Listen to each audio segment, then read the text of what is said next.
What are neurorights in neuroethics?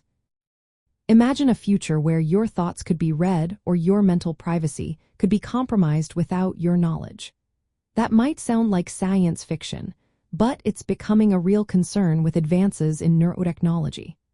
Neurorights are emerging legal and ethical protections designed to safeguard the core aspects of our minds and brains as new neurotechnologies develop.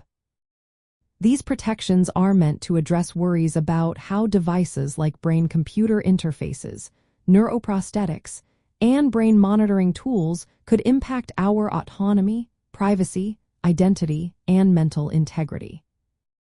At their heart, neurorights focus on 5 main areas. The first is mental privacy. This right ensures that no one can access your brain data or thoughts without your permission.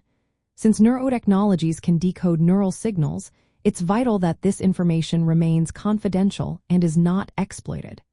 The second is cognitive liberty, which is your freedom to control your own mental processes and thoughts. It guards against outside influences or manipulations that could alter your mental state without your consent. The third area is psychological continuity and personal identity. Neurorights aim to keep your sense of self intact, preventing technology from disrupting or changing who you are in unwanted ways. Fourth is mental integrity, which protects your brain from harm or unauthorized modifications. It ensures that neurotechnologies do not cause damage or alter brain functions in ways that could harm you. Lastly, there is the right to freedom of thought. This protects your ability to think freely without external censorship or control. These rights are a modern extension of traditional human rights, tailored specifically for the challenges posed by neurotechnology. They recognize that the brain and mind are central to personhood and need special legal and ethical consideration.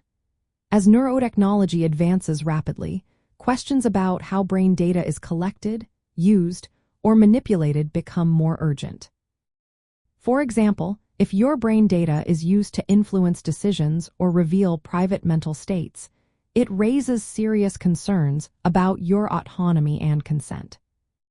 Some countries like Chile have started to recognize neurorights legally, including them in their constitutions or laws to regulate how neurotechnology impacts society.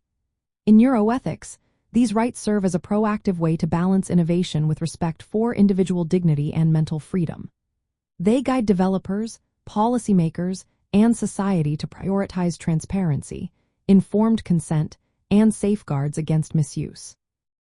The goal is to ensure that neurotechnology benefits people without infringing on their mental freedoms or personal identity.